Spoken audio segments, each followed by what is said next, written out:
Hello. It turns out there's birds living in my attic, and they tell me that stuff has happened. So what's up? Despite the ongoing investigations into labor law violations, Starbucks continues to violate labor laws. Most recently, after all the stores that they had in Ithaca all unionized, they decided to just not have stores in Ithaca anymore. As one store was closing, employees were like, okay, can we transfer to another store? And they were like, there are no other stores. This is a cool and reasonable response to employees asking for slightly better working conditions, especially from a company that is one of the largest companies in the United States. Now, weird losers are gonna talk about how Starbucks employees don't deserve a union and don't deserve better working conditions.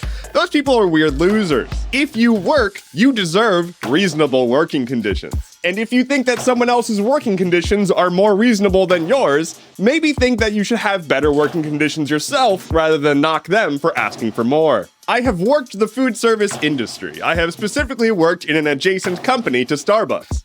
It's not a good time. Those who have to deal with the general public and all of their orders deserve a lot more money. Elon Musk continues to learn the very hard way that dumb bigots are still dumb and bigoted even if you align with them. So two things have happened. One, Elon has appointed a new CEO of Twitter, saying that he's going to step aside and be CTO and just oversee product development. Asterisk, the new CEO he's appointing is a woman who has ties to the World Economic Forum. These are both unacceptable qualities for a leader from Elon's stance, because one, women can't be leaders, and two, if you're associated with the World Economic Forum, you're a globalist. That means Jew.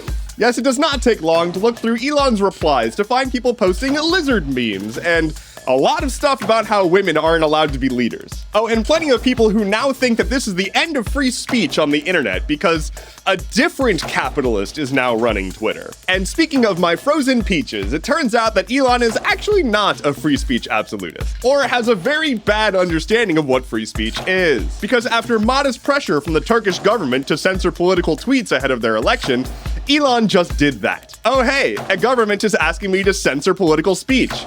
I guess I'll comply. This is not an infringement of free speech, it's simply a government asking me to block speech. His counter-argument is that the options were either all of Twitter goes away or just these tweets, and I don't think he sees how stupid that counter-argument is. Just some minor buckling to a foreign government silencing political speech so that you can maintain economic and political footing there. You know. That thing. Okay, let's go back to labor stuff. The friendly skies might disappear. Nearly all of the pilots for Southwest Airlines have voted to approve a potential strike, as they're asking the airline to have a better scheduling system. Huge asks, major changes to their business model. A strike is not necessarily happening right now. They've approved the idea of a strike.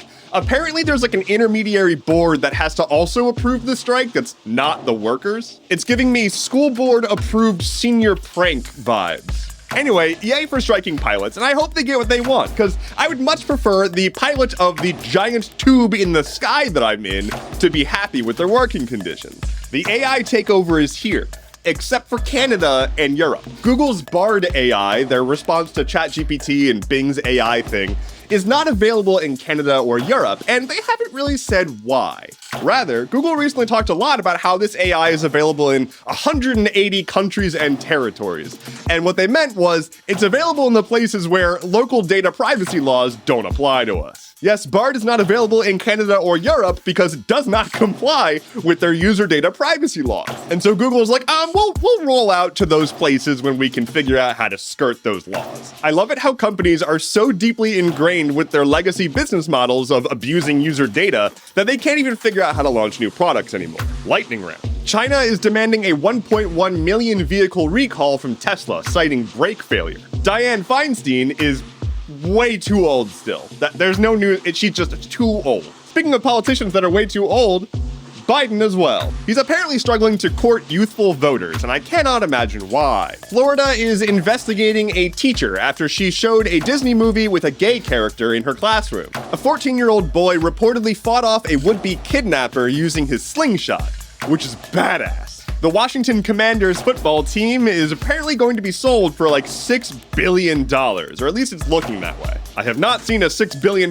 play from them in a while. I also don't watch football, so I don't know. A speedrunner has already beaten Tears of the Kingdom in 90 minutes, and probably that time has already gone down since I wrote this. Here is the weather. And finally, a university professor in Florida has broken the record for the amount of time lived underwater, and he's gonna keep on going. He's been there for like a few months and is going for at least 100 days. He's in like an underwater bunker, and like it doesn't have pressure being maintained or anything. He's just dealing with it. Raw dogging that ambient pressure.